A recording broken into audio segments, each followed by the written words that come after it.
Hey everybody, and welcome back to GayintheCLE.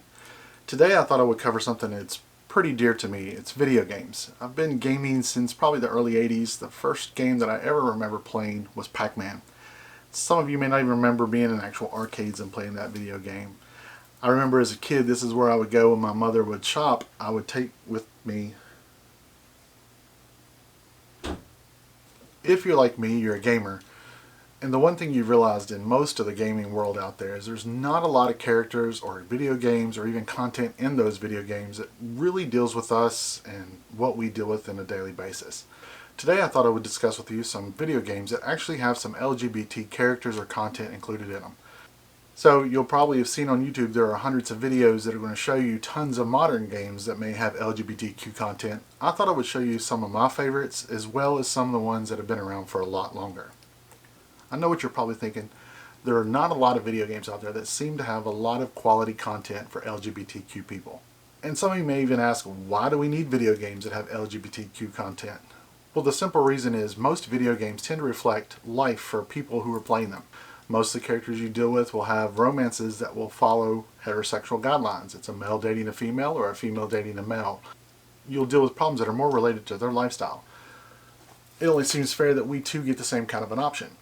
Sadly, there doesn't seem to be many really good video games out there that tend to revolve around LGBTQ people. And it would probably surprise you that some of the first video games that were LGBTQ related started over 30 years ago. While there may not be a lot of video games that are LGBTQ related, there are more and more LGBTQ streamers that are showing up daily in places like Twitch and YouTube that are playing video games that they love. And this helps because it shows to the gaming industry that we are a viable source of people who are buying video games. So it pays to actually cater to what we are looking for. So the first video game I have for you is Caper and Castro.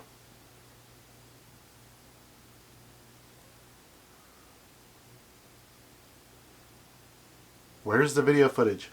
Come on, come on, come on, come on. Where is the video footage? Over there, get it, get it, get it, come on. No, come on, come on, come on. Just a minute, I'm working on something. What are you even doing over there?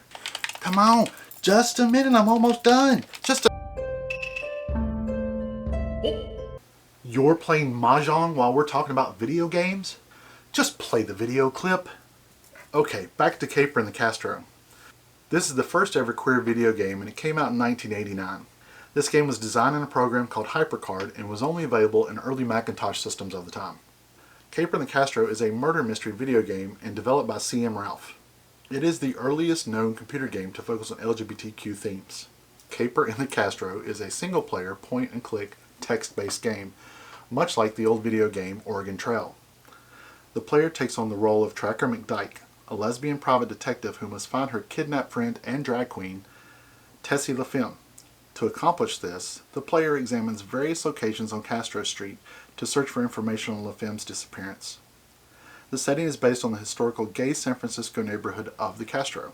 You must inspect for clues, navigate through the environment, and talk to people in hopes to find your long-lost friend in time to save San Francisco and the Castro from an encroaching disaster. Originally, Ralph made this game as charityware and asked people to donate to AIDS charities of their choice instead of paying for the game.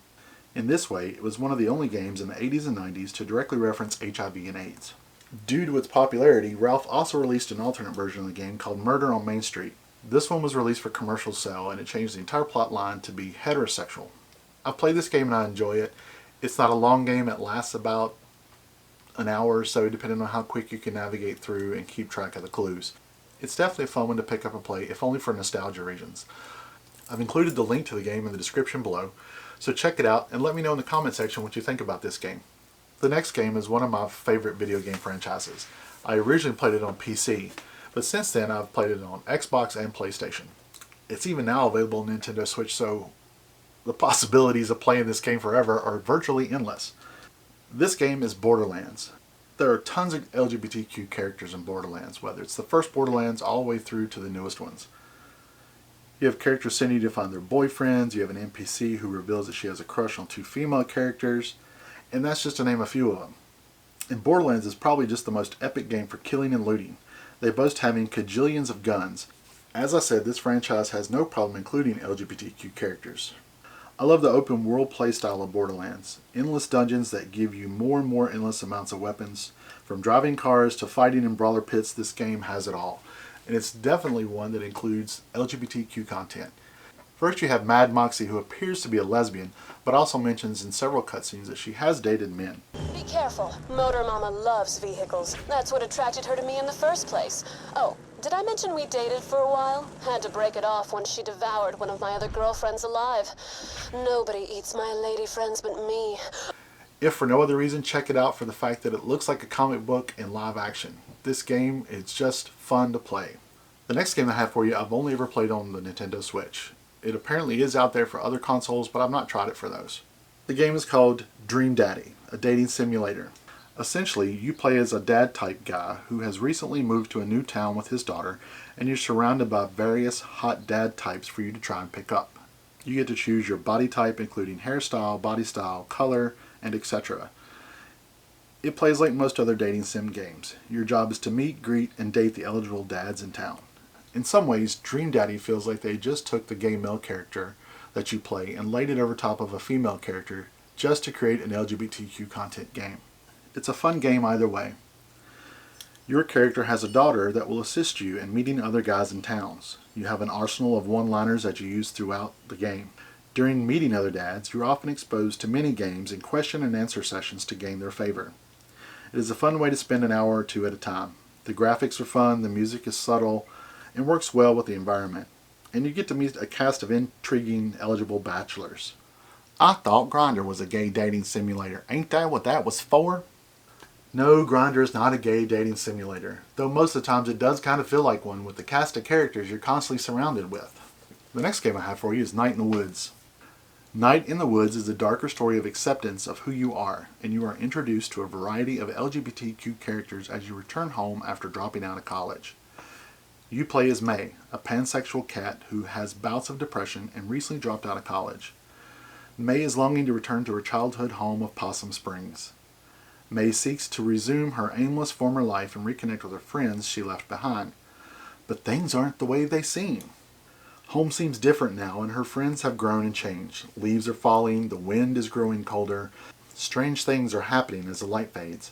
May must enlist her friends to help her solve the mystery of Possum Springs. Her friends include Greg, a hyperactive fox, and his boyfriend Angus, a bear.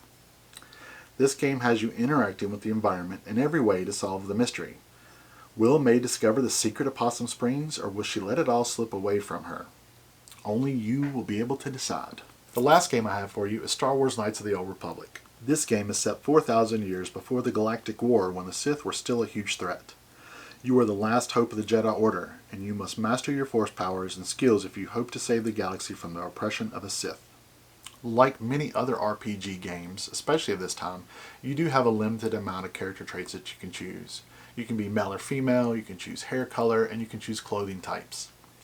This is a turn-based RPG where as you quest you gain skill points that you get to apply to your force powers and your other skills to navigate through the game. In this galaxy far, far away is the first ever lesbian Jedi. Juhani is a female Cathari and is only romanceable if you are also playing a female character.